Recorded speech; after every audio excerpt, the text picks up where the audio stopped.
Welcome back to the Coin Lady channel. We'll discuss the Great Reset in this video after we finish up with the banking crisis. According to the Bank of England, there is a great opportunity for a CBDC of digital British pounds. The Great Reset, heard of it? I guess this is the end then. After the largest transfer of wealth in history took place during a pandemic, governments racked up unsustainable, irrepayable levels of debt, but many still believe we will eventually be able to pay it back. There is zero chance of that happening here. Actually, I think every one of these nations wants to start over. With this, they have a clean slate on which to begin again. Wow, that's shocking.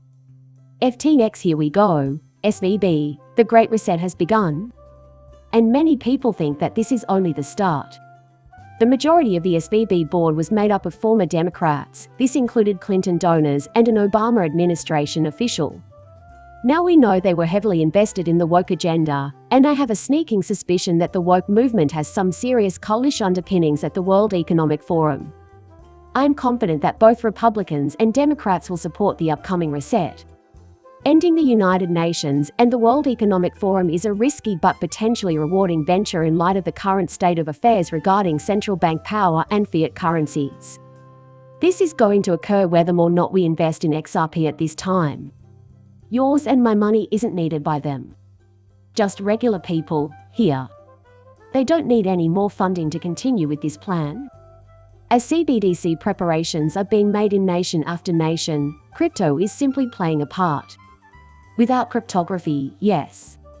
Despite the fact that I believe they'd never be able to carry out this plan, I also believe that they would have developed a different technology at some point anyway. This whole mark of the beast thing. Assembly of the European Union. New to politics, the European Union is considering making chip implants mandatory for all of its citizens. Published. Since 2017, the EU has been researching the possibility of making chip implants mandatory, and they have since published a comprehensive study on the technology and the obstacles that must be overcome in order to chip their population. Now, if you take a good look at it, you can see that they're aiming to simplify your interactions with things like your health and finances. It's even worse than that, though. This is the first step towards enslaving the population, and I refuse to get the chip because I am convinced that you will eventually be forced to accept the mark of the beast in some form. I seriously doubt that it will come in a chip. I anticipate a more substantial development. Those who believe in conspiracies were correct. Economic collapse is harmed by mandatory vaccinations, vaccine passports, and lockdowns. We are now sounding the alarm about things like digital identification, social credit, central banks, digital currencies, net zero, phony science, and an accountable global government. Even so, we were correct. Since everyone outside of crypto assumes we are conspiracy theorists, I thought it would be funny to share what I thought was one of the best tweets I'd ever seen with you. Try explaining the Great Reset to just one person. Oh, the United States government will never support that, is the first thing people say. This is being actively encouraged by the United States government. They are just a touch more covert about it than we are. Until now, they haven't been too pushy about it. That's still in the works. Limiting digital IDs that restrict travel and other liberties, like the ones used in China. Let me introduce you to Germany in the year 1930. People. Documents, please. They are needed by Joe Biden and his Nazi cronies. Pardon my error. That's more nonsense labeled as a conspiracy theory. Indeed, this evidence demonstrates Biden proposes a nationwide system of digital identification for all citizens. And I warned you that this day would come. And I've been spreading the word about this constantly. There's still time for people to wake up. I can't say whether or not they are willfully ignoring the warnings or not. Although this location is unprecedented, it has the potential to be the first authentic 15-minute city in the United States. He thinks the concepts can be adopted by other cities. The first example of intelligent development. But this is not the Big Apple, Boston, or Chicago. Many people today believe that creating a city that can be reached in 15 minutes will require starting over from scratch. On the other hand, I think major cities already have plans to become 15-minute cities in the future. The Utah development called itself car-free, in contrast to a new subdivision being built in suburban Phoenix. is the premise that people won't need cars at all, but will instead drive much less often. Alan Matheson, executive director of the government agency leading the project on state-owned land, says that creating what we've termed a one-car community is a primary objective. There will always be people who want more than one car, but if we design it right, even if they complain that we don't need it right now, they won't have to call it what it is. Such a beautiful place to call home, the point certainly has my attention. But if it is? Moreover, it has been dubbed a smart city by some.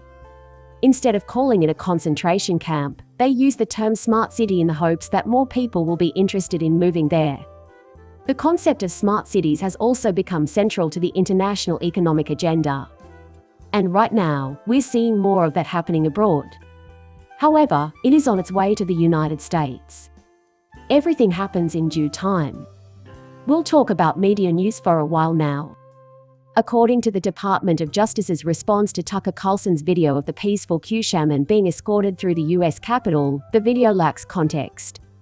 What really got to me, though, was this: regardless of whether you agree with Tucker or not. In particular, Rupert Murdoch must prevent Tucker Carlson from airing tonight so that he does not continue to report the truth about Jay. Sixth, a senator is attempting to prevent a journalist from using his First Amendment rights in the name of democracy. Now you know they're trying to control the story because they don't want him talking about this. And they like to keep that story going. They hope to maintain the current level of animosity. I've been emphasizing this for some time. Everything of us is a charade. In other words, split your enemy's forces. They know that if they can keep us divided, we won't be able to effectively unite against the real threat. The establishment uses mechanisms of division and conquest based on race, ethnicity, sexual orientation, religion, language, occupational status, socioeconomic status, and political affiliation. And I made that clear right off the bat. As I mentioned, I believe that CNN and Fox News are contributing to the country's division. Take a moment to consider. People who prefer Fox News to those who prefer CNN are unable to get along with their counterparts. Since one receives one version of events if they tune into CNN, while another version of events is presented by Fox News, and the two versions constantly clash, keeping viewers preoccupied and oblivious to the real situation. Within the next decade, interest in purchasing carbon credits is predicted to rise. The $2 billion currently spent on the voluntary carbon market may eventually balloon to $50 billion.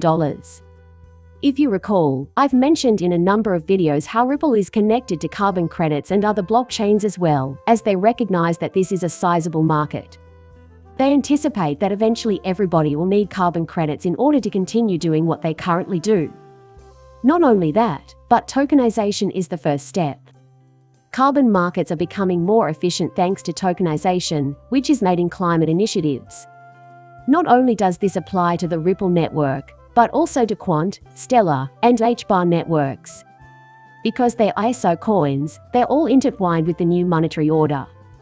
Carbon credits and tokenization of the world around us are both in the works for the new financial system, as they are both in line with the Great Reset and the World Economic Forum's plans.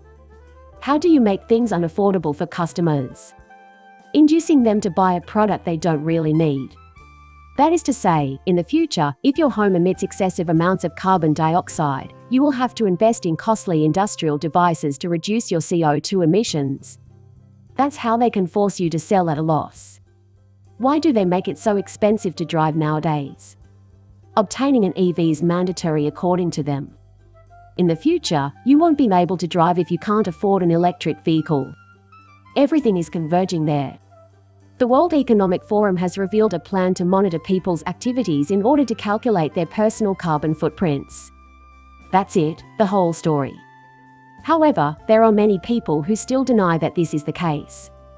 Yes, but that's exactly what they want to do. The cards are dealt face up for all to see. But most people don't see it that way. The World Economic Forum has introduced a new, disturbing plan that aims to monitor people's every move in order to calculate their individual carbon footprint. Canadian President of Chinese e-commerce behemoth Alibaba and member of the World Economic Forum J. Michael Evans revealed the plans. Evans boasted at a recent World Economic Forum event that the technology to monitor the populace in this fashion is in the works and will be released soon. The plan, according to Evans, is to implement a worldwide system called an individual carbon footprint tracker to keep tabs on everyone's activities. We're talking about a worldwide network here. It's not going to be limited to one nation on the planet. I've been telling you this the whole time. The Great Reset isn't just an American problem, it's a global one. That is not a problem unique to the United Kingdom. We have a global issue here. And Federal Reserve Chair Powell. If the United States were to launch a CBDC, all cryptocurrencies would immediately collapse. This means he has already begun preparing to introduce the CBDC. We expect it to arrive in the summer, between the months of June and July. Presently Fed. And now they are trying to play down the idea that it wasn't a CBDC after all. This is not the case. This and that are the same. And I'm confident that it will not lead to the complete collapse of crypto. I still hold out hope that some alternative cryptocurrencies will eventually overtake Bitcoin. Considering Christine Lagarde's prediction that Bitcoin will eventually be rendered obsolete in favor of a select group of ISIN coins, I think this is also on the World Economic Forum's agenda. Eventually, more cryptos will be developed because they are a necessity. That is to say, anything that fits neatly into the established order will be sanctioned. They will regulate it out of existence if it doesn't fit the system. That's bound to play a role, at least. Since Xrp can be used between two CBDCs that trust layer and RippleNet's technology, no CBDC would ever deliberately devalue it to zero. The majority of countries will opt for that instead of SWIFT. Everything happens in due time. That's why I insist that you don't let go of your Xrp until it's too late. It's all that stands between you and financial independence right now. To put your money where? The current financial system is currently in disarray. More and more bank failures are inevitable, in my opinion. It's possible that it won't happen this month or even next month, but it will happen eventually. They are actively working to bring about the breakdown of this system. You can see the global debt load. The Great Reset has universal support because it represents a clean slate for all nations. However, it forces both you and I into servitude. And I know damn well that will never happen so long as that chip is in my possession. To be honest, I wouldn't recommend it to anyone. But tell me in the feedback section what you think about all of this. After saying that, I'm going to end this video. All of you who have been watching, I appreciate it. Thanks to everyone who has watched my videos. Please like and subscribe my channel. See you in the next one, bye.